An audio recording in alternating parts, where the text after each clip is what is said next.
I am connecting with a very integritous person.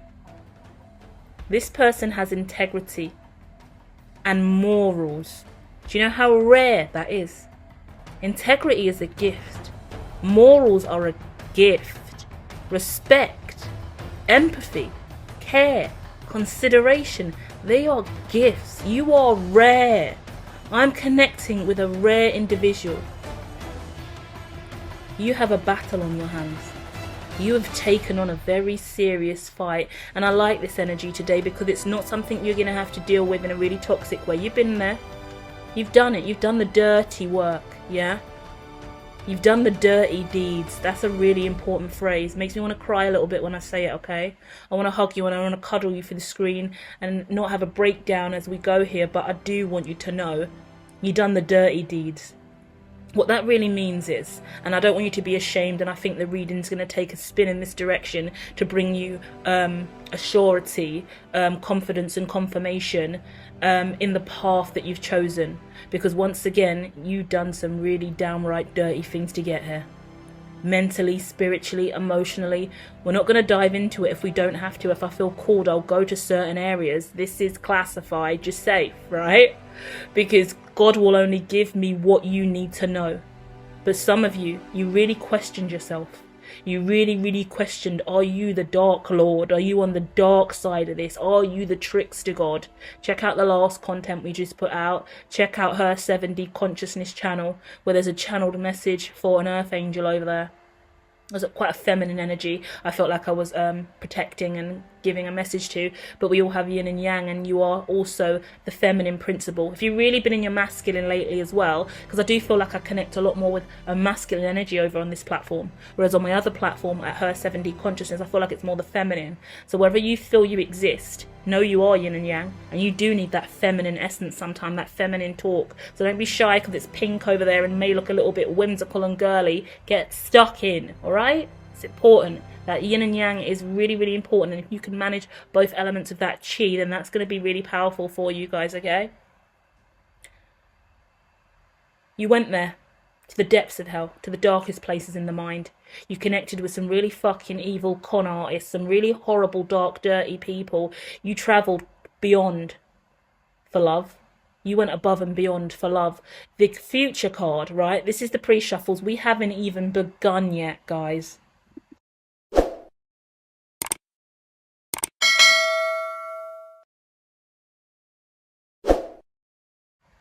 The future is love. Deep, profound, beautiful, organic, rich relationships. I see somebody on a veranda, or I see somebody on a yacht. I see someone sailing the seas like, I want to say Venezuela, but I want to say Venice too.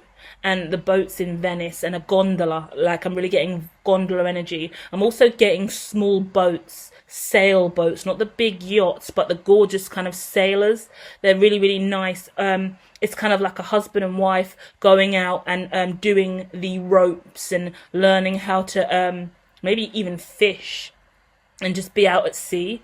I see a couple that could be going away out at sea for 1.5 years, actually. Sailing the seas, just them in the open water. Yeah, it's really cute because I wanted to say the open road, but it's the open water. Someone's setting sail and they're just going out and they're taking what they want, bare minimum as well, and just going out and sailing the sea for like 1.5 years. It's gorgeous, and it's not overly luxurious to look at. Like, it's not a massive yacht and this big luxurious life, but both of you are luxurious. Stunning relationship you have. Wow. Some of you guys could be into mathematics, equation, formula, or you've mastered the code. You've mastered the key, because I'm looking at this golden apple. Yeah, this golden apple. And apples to me really represent Newton's law and force and physics and formula and mathematics, right? That is that F is MA. Yeah. We're talking about formula and cracking the code in love and unity in real life. There's this force that cannot be reckoned with, is the point. And this is the beginning, guys. This is what's happening. This is what you're moving towards, right? There's been a force that you have not been able to see or manage or deal with. It's the present moment, and we're going to look at that. We're going to understand exactly what this force has been. Someone's been working against you. Someone has been working against you. If you've been in hermit mode, right, and you've really been going within, and you've been assessing, studying, it could be cryptography, it could be coding, it could be intelligent, secret, encrypted comms. You could be using a platform where it is kind of underground and it's a secret way to, I want to say mods. I want to say modify, manipulate, change algorithms, encryption, code, jailbreak, different approaches, okay? We're borderlining on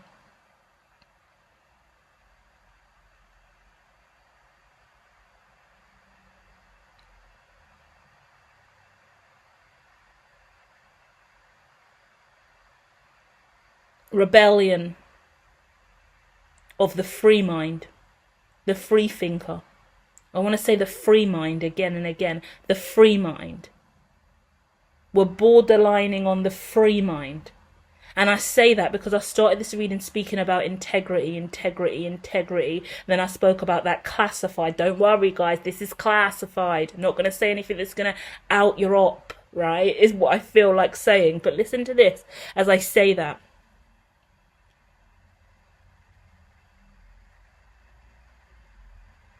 You have come really close to the line. Really close to the fucking line. To be the free mind. Makes me think about Julian Assange. New documentary coming out about him and his journey. Yeah? Creator of WikiLeaks. Where he's leaking government information. Yeah? To hold classified intelligence is a crime. Yeah? Snowden, to out and whistleblow on government for what they're doing is a crime. What's gone on here? For anyone on this unique journey is you went right up to the line of what was legally allowed of you. I could cry because it's powering and it's what society demands. And fuck everybody who screams about the woke generation and how the woke is a virus of the mind. Of course, conscious people are a problem for your reality because people that are fast asleep are fantastic for the criminal and crook. Yeah? For everybody out here trying to do their evil deeds, people sleeping on it is fucking fantastic. So of course you don't want people to wake up and be conscious when sleeping is the win for you. Because that's all that is. Propaganda and noise. Because God forbid someone wake up and catch you stealing in the now moment. Robbing people of their intelligence, robbing people of their mind, robbing people of their intellect. God forbid people wake up and see the fucking truth. And that's where we're at. Someone on the call today, whoever this is for, you have indeed seen the truth. And you have walked. It makes me want to cry because it gives me faith in humanity and it makes me know exactly why I'm here and why I do what I do. You have walked right up to the line and you have continued to toe the line with integrity and truth. You haven't committed any crimes. It's hard. It's hard.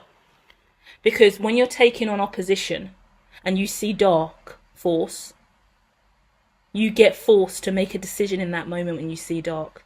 And you go, am I going to repel that darkness? Am I going to take on the dark? And you know that if you take on the dark, you are going to be outwitted and you are going to be challenged and tested because the dark don't play fair. The dark don't know integrity. The dark don't walk on the line. So every time you're in battle, you're towing the line.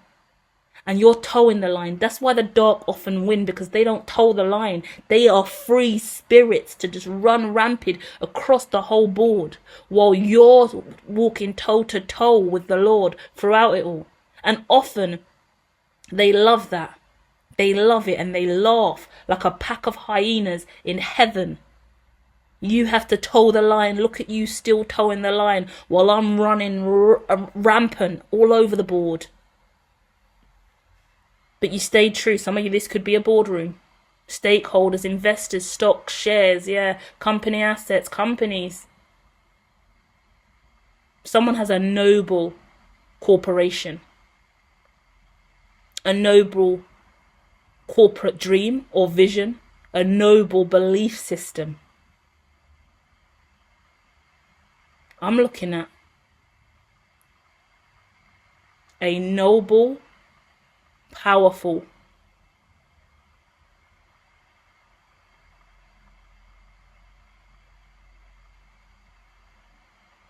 I want to say convict. Hear me out.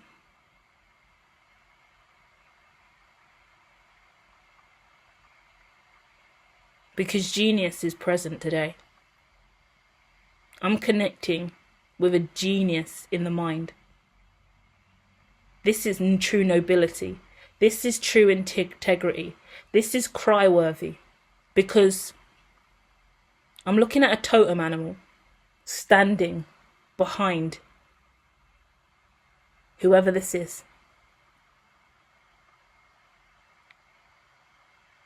Whilst this human, this energy is fighting for what is right in humanity against dark forces, this totem is feeding this person the intelligence they need.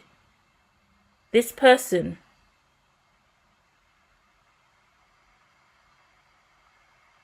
could, I want to say, listen to this, stay with me here, because I just called you a convict. I just called someone a convict, and now I'm just going to call this person a con artist of all con artists. You ever known someone to con someone with the truth?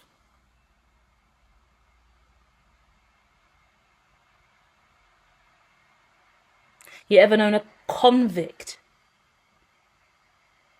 who is full of conviction? The nobility of this is what mastery is. This is what yin and yang is. This is what true totem spirit does to the person. Because not once have you been corrupt and committed a crime and done evil deeds, but what you have done is you have penetrated darkness and met it with itself and filled it with light. You transmute demonic energy. I'm talking about someone who has outwitted the dark frequently. And the approaches that you've taken, I mean, this is defense against the dark arts times a million. This is someone towing the line. This takes me back to content I put out where I was screaming, "Load the cannons!" This is in the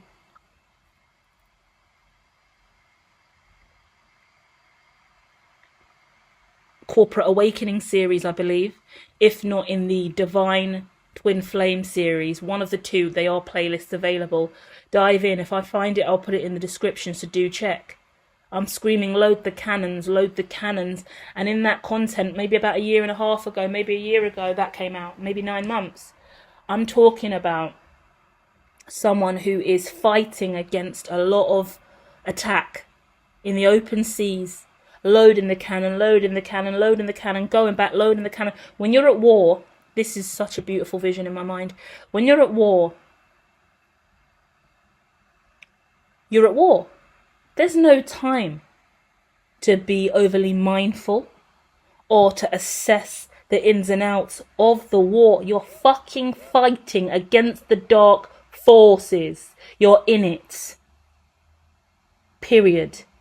And that is where we find out who is who in this lifetime. You've got to get put through austerity, pain, trauma, darkness, depression. Only when you're in the trenches and you're really at it do you know who your ally is. Yeah? When you're at war and you're in the trenches, motherfuckers will run and leave you to die, and others will fight to the death with you side by side. And that's what's happened here. During this time, you have identified yourself as a warrior, unsung hero, unspoken warrior. You keep quiet and you say very little because you don't need to speak, because your totem's bigger than you and it speaks for you. Yeah? I'm looking at an animal and I'm intimidated. That's the truth. I'm connecting with somebody who has a spirit totem behind them on their shoulder, It's like a bird on your shoulder, a bird that you carry with you. This is a really intimidating image. It's a gorgeous bird as well. The thing is, it's such a gorgeous, loving bird, and it's so sweet and gorgeous, and I just want to say hello, because I love pets and animals. Hello, what's your name? Aren't you gorgeous? But for you not to know that bird, right? You're fucking shitting bricks, because it looks like it could claw your face off or eat your neck off in one bite. And it's got a really, really sly eye. It's looking at you sideways. You ever seen a parrot? I love parrots. You ever seen a parrot just kind of look at you? Like the conversations that you can have with a parrot and just dive into it. You gotta be confident and comfortable. I don't see a lot in my life of parrots experiences. I haven't seen a lot of people speak to parrots and be comfortable with them. They just kind of look at them a little bit bizarrely or weirded out, right? Now, I've told this story once before and I'm being guided to it again. If I find the video where I spoke about this, I will share it again. But I've grown up around parrots. Don't ask me why. I feel like it was a 90s thing. Everyone had birds in their home, but I grew up around parrots. One parrot that I love very much now, who I haven't seen in many years, but I'm sending so much love to that parrot. I hope that they are okay and that I get to see them again in the future, or just I have so much love in my heart in this memory, because this parrot says some stuff like my dad, and my dad's dead. This parrot speaks like my dad, and my dad's dead. Do you know how significant that is? Do you know how emotional that even makes me in memory? Because when I last saw the parrot, my dad was alive. And I thought it was fantastic that this parrot sounded like my dad. So to know that my dad's passed and that parrot still speaks like my dad, I'm pretty sure, then that's quite surreal. And then I also feel sorry for the person that still has that parrot, that has to have that memory of my dad through the voice. And then it was one of my dad's exes as well. So I'm so sorry to that person who now has to carry that energy of all the bullshit my dad actually done now in this fucking parrot, but also the beauty of such a memory in that parrot. Do you see the paradox of a parrot, or that experience I just shared? There's positives to that, because my dad wasn't the fucking greatest person on the fucking planet, and imagine your animal sounds like your ex-boyfriend. Imagine you've got an animal in your house that sounds like your ex. Even worse. But on top of that, that person's actually dead now, so you have more sympathy for them and you still love them, but you're like, fuck this parrot, man, shut up. Don't want to fucking hear you. This man's dead. I'm traumatized. Fuck off. Do you get? I can only imagine the psychological toll of such a thing. And that's what I'm talking about here. It's the gift of this animal or this totem. It's really screaming totem to me, but I do have a feeling that I'm connecting with someone who's going to get a really significant pet in the future, and not your everyday pet. It's giving me Galago. It's giving me parrot on your shoulder, eagle on your that flies into your hand. It's giving me a snake. It's giving me something that becomes, oh my gosh, it's giving me like full-blown parrot and like Pirates of the Caribbean, and somebody who literally has a parrot on their shoulder who that never leaves them. This person just literally has so this could be a dream of yours, because I'm seeing it so clear and it's so gorgeous that this person just literally has a parrot, and they're so wrapped up in them, it's literally like a part of your hair, or a part, or an earring that you wear when you get ready in the morning. You put your jewelry on, you put your parrot on before you leave the house. It's really, really cute. And the parrot is your seer, your protector. This makes me even more a little bit emotional now, because I just caught up on Real Housewives of Potomac, and one of the Real Housewives, her parrot passed away. And even her just talking about it in memory, you could see she's nearly crying. And she was saying, that's my baby. That she goes, that was my third child. Like, you don't know what it feels like to have another child. That parrot was my child. And you can see her whole house, and a big part of her house is like a sanctuary. And she's just got all her parrots there in like the living room in the open, and she loves them. And it's kind of that feeling. Like, some people don't even get it. Another housewife, when they met up, not knowing the story she's just shared, makes a joke about the parrot in a kind of a negative context, with no real awareness of how much that woman loved that parrot. That was like a child to her. And she just shared it with us in confessionals and talking. And then you just go out with your mates and they're making random, oh, you're annoying parrot, remember that? And you're like, that was my everything. Yeah, of course I remember. You know? Deep. Really deep. Interesting that we come here, you know, in conversation, because that's what we're looking at. And I'm 20 minutes in and I haven't even done an intro yet, guys. And I haven't even pulled the tarot. Oh my goodness. Let's deep dive.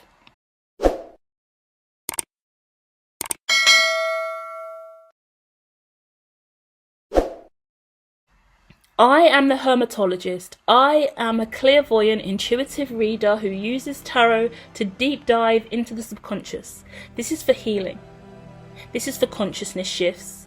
This is a positive psychological tool to help every human on the planet flourish through their own awareness, through symbolism.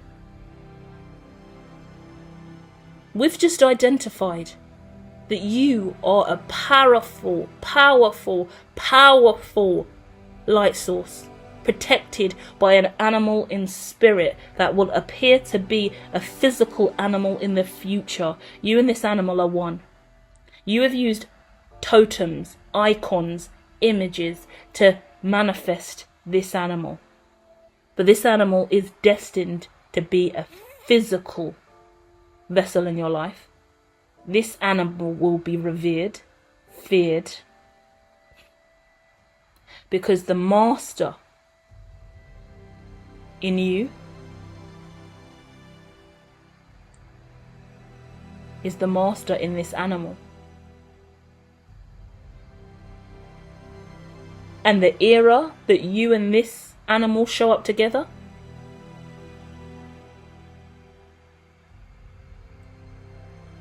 is the era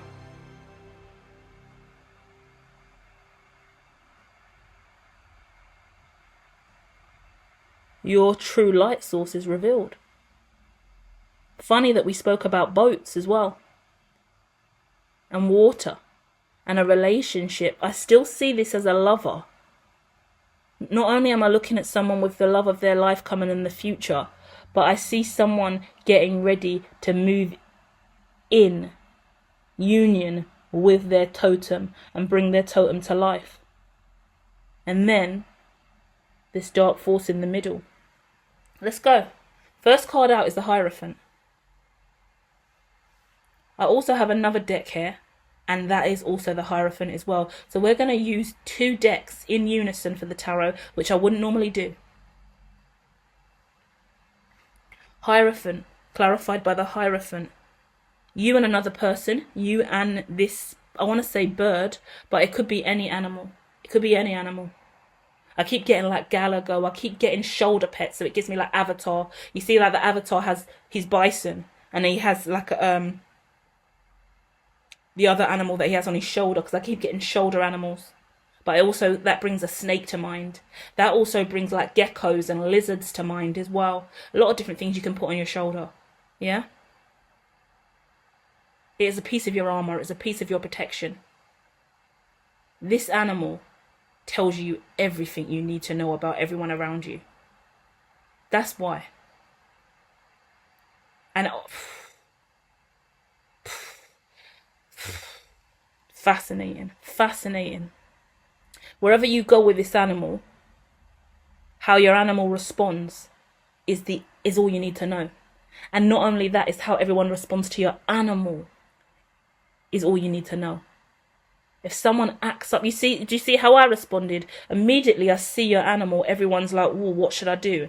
But immediately, the people that are like, "Hello, aren't you gorgeous?" There's a desire to engage. You can see their eye, you want to have a conversation. This animal is testing the audience, testing everyone around. Who has integrity here? Who is brave enough? And it's not egoic, it's force against force. It's transmuting all problems in the environment. This is an emotional support animal if I ever did see it. But you wouldn't think of it as such, because this animal is cunning, meticulous, wise. And in a world that we're in today, because I've used words like convict, con, and the last word I just used as well, cunning. CCC could be significant here.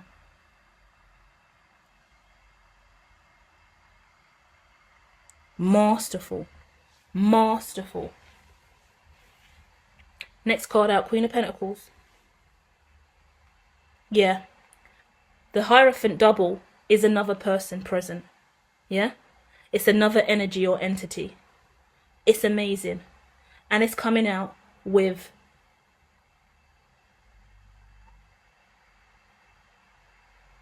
a destroyer energy, a predator, a sly, deceptive energy. Oh, wow. Oh, wow. From this point on, never again in your life will you ever be profiled, targeted, attacked, manipulated, conned out of anything. Your source, your light, is infused with this entity and this other, and it is bringing you into a full, pure, cleansed environment. In my head, I get toxicity, yeah?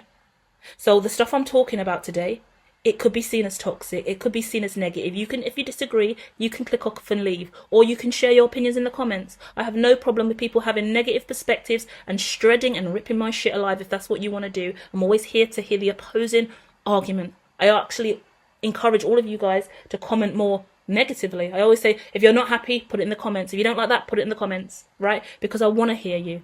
I want to hear your alternative side. I want to hear your perspective. I want my opinions and views to be challenged. So if you find anything toxic in this conversation, bring it up. Let's talk about it, because darkness is real. And I'm talking to someone who is on the front line, towing the line, repeatedly taking on darkness with light. Near impossible sometimes, when they have the power of manipulation and sin and no higher level faith to corrupt and do evil left, right and centre, yet this person still shows up and walks the line, while this other person will run rings around you all day and night because they're not following the rules. They're evil as fuck. Yet you've still managed to conquer this demon. Someone was getting attacked. Someone was in hibernation while somebody else was being attacked. I see a husband and wife dynamic. I see a relationship connection. I see masculine and feminine. So this could be two parts of you. This could be someone that you work with, someone that you love, someone you're destined to be with. This is also that entity of that spirit animal, that bird, that parrot, that entity, that totem that you are turning into a real thing. Yeah? You've committed to this for a really, really long time, Four of Wands. But you've been in real opposition, real toxicity, real difficult opposition against you over and over again. I want to say you've been in piety. You've had a lot of people pity you.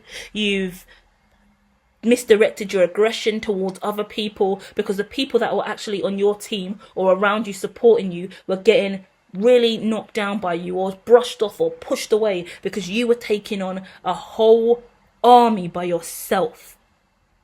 You took a risk, front of the mind, the Fool card. Yeah, you committed to this. Yeah, you committed to this. This was deep, powerful, indulgent. I'm looking at Shiva. Yeah, I don't know if you know who Shiva is. I don't know if you know about deities from Hinduism. Shiva is very, very powerful. Very, very stoic.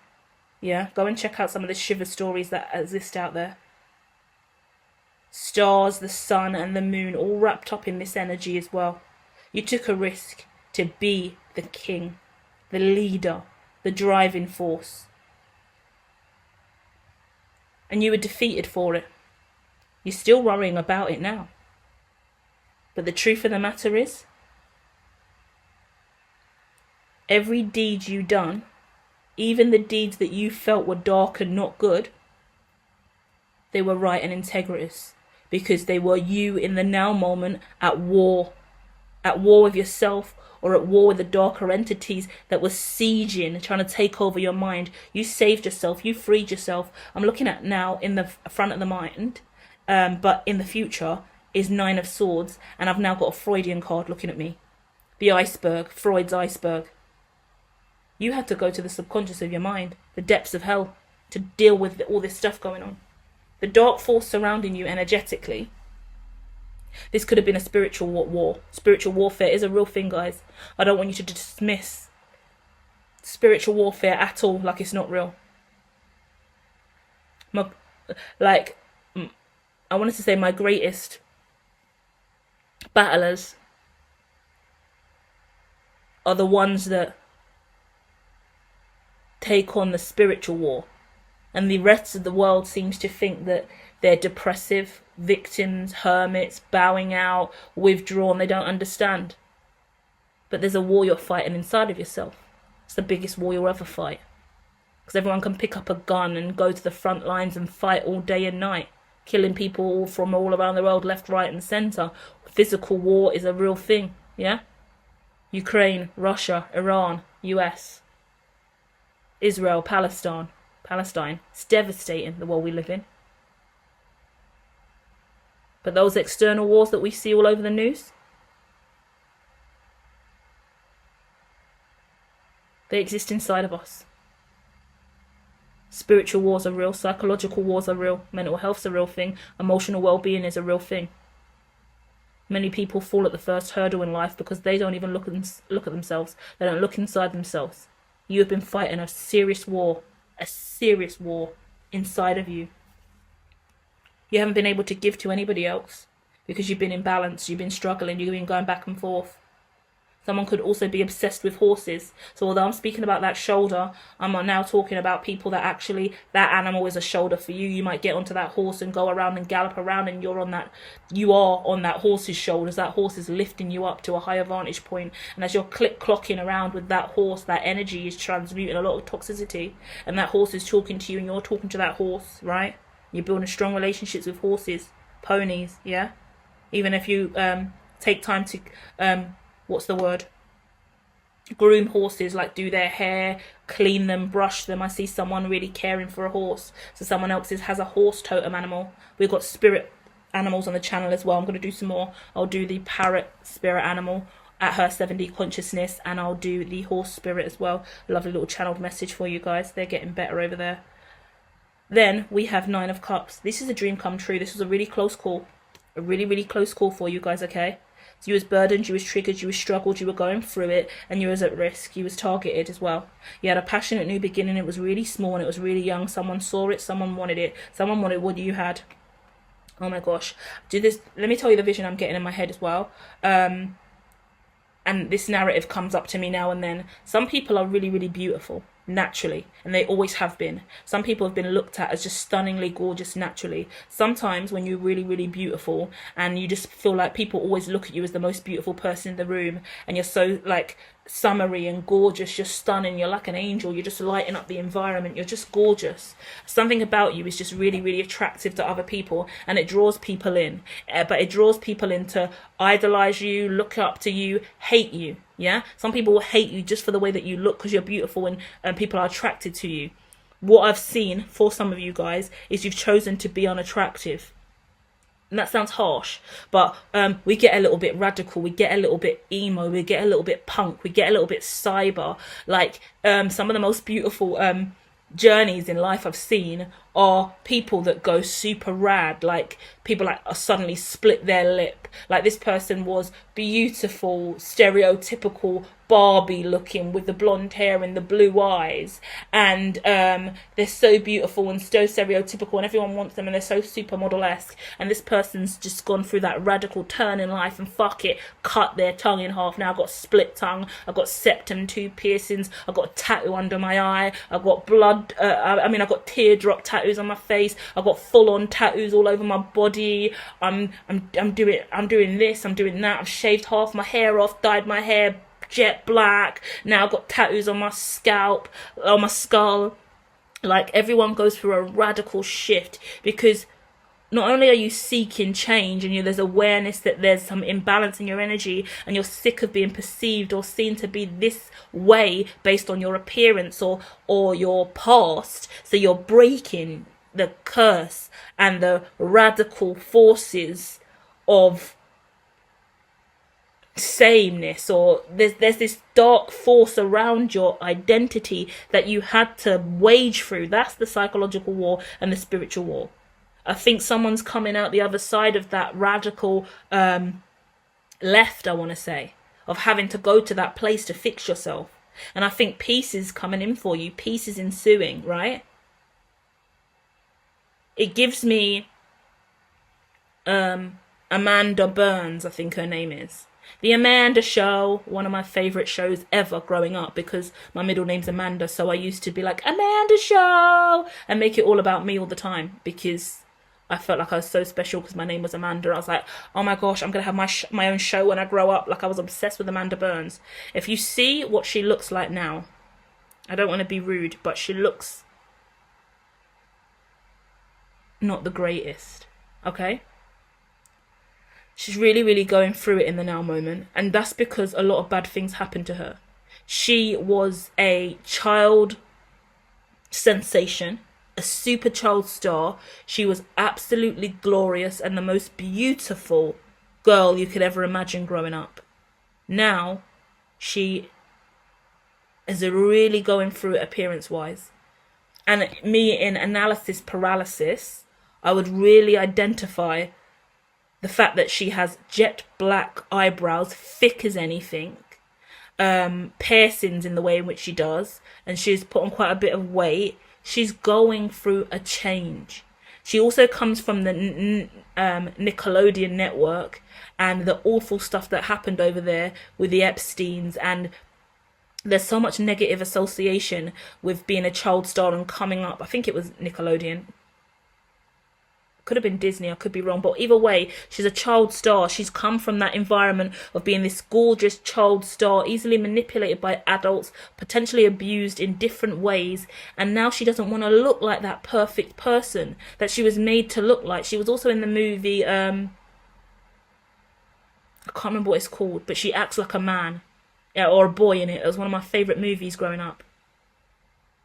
She wants to play on the soccer team, so she pretends to be a boy. As a star as well, and you choose to be an actor and you take on an acting role, even though you break that acting character, you still carry those personas and people still look at you as those characters. People will call you your character for your character name instead of your real name, right? That happens in real life all the time. That one experience when you got drunk and you turned up and you were doing karaoke, now people remember you as that person. That time that you made that amazing cake for everyone, now you're that person. That amazing tarot reading you did, now you're that person. You're that tarot reader, you're that party animal, you're that amazing baker, you're whatever the label is for you. You remember you scored that goal that time, that amazing goal. Oh, that's that sick striker, that's that amazing whatever, right? Whatever that character is for you, you take that on. Amanda doesn't want that image. Demi Lovato also went through that phase. Demi just came back from the dark side a few months ago because she got a new album dropping. I don't know how she pulled herself out of the dark lair, but she did. And she's dealt with her addictions and a lot of toxic shit she went through. It's nice to see her back, and I hope that she's back to the version that she wants to be and not the version that she feels like she needs to be to make money again, because we do a lot of things to sustain ourselves financially and go back to places and energies and ways of looking and existing where we knew we was making money last, or we felt most stable. But that's the journey we all go on, you know? And that's my analysis, paralysis, dissection of it all, you know? But we should just be allowed to be ourselves without overanalyzing these aspects of self as well. But they are incredible examples to use as we journey through symbolism and psychological well-being and how we end up in these trenches, yeah? So don't feel like you have to be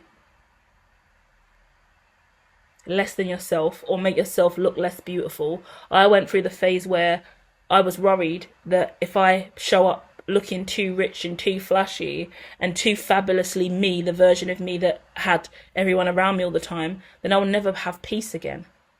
So me just making zero effort and just not trying is a defense mechanism. If I look broke and I don't try and I don't be bubbly and positive around everyone else, just to the right degree, no one will really get overly attached again and try too hard to want to be around me again, because God forbid I pick up a whole load of people again who are just going to be takers in my environment and just be sitting around my environment waiting for me to cook, clean, provide, make, inspire, motivate, read for, share wisdom with. Like, I need me.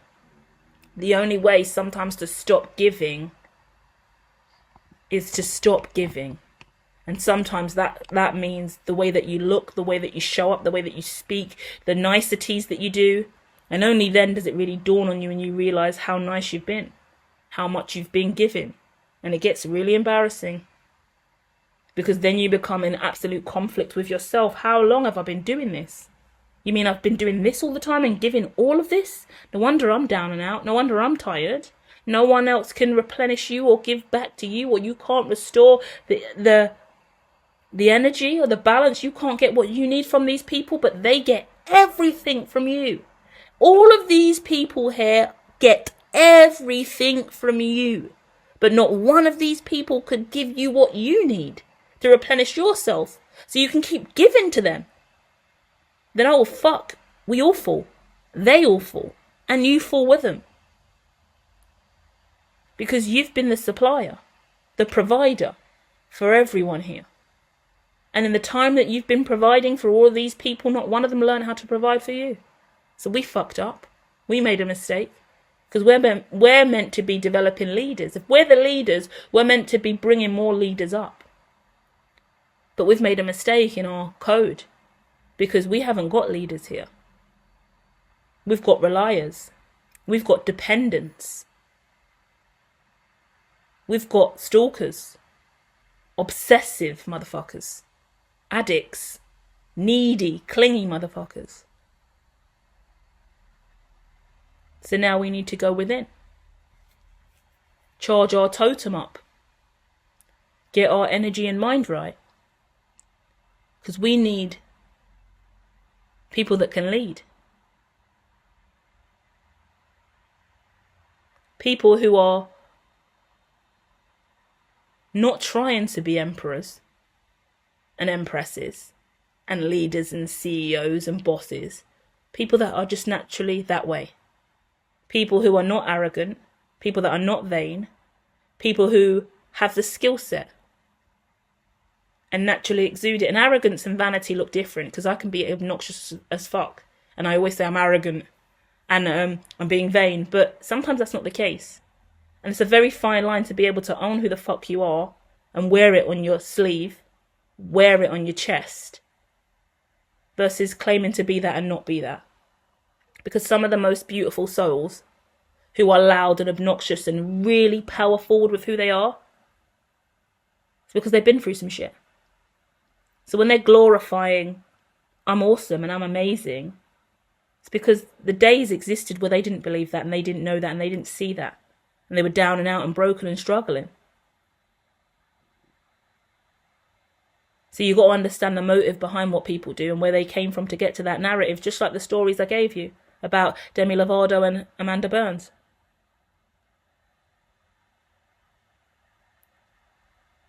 The black sheep, the broken one, the broken lamb. The introvert, now the extrovert. We're paradigm shifting here. And the power is in that shift. And some amazing people really do rise from the ashes. They really, really do. And that is you. We didn't really get to dive in deeper to your relationship with this gorgeous person who is your destined other. And we didn't even get to dive into the dark force. So head over to the Hermatologist channel, hit like and subscribe, and hit the notification bells that will be there, because we're going to do the dark force quick reading, and we're going to do the love quick reading. I hope to see you over there. Love and light.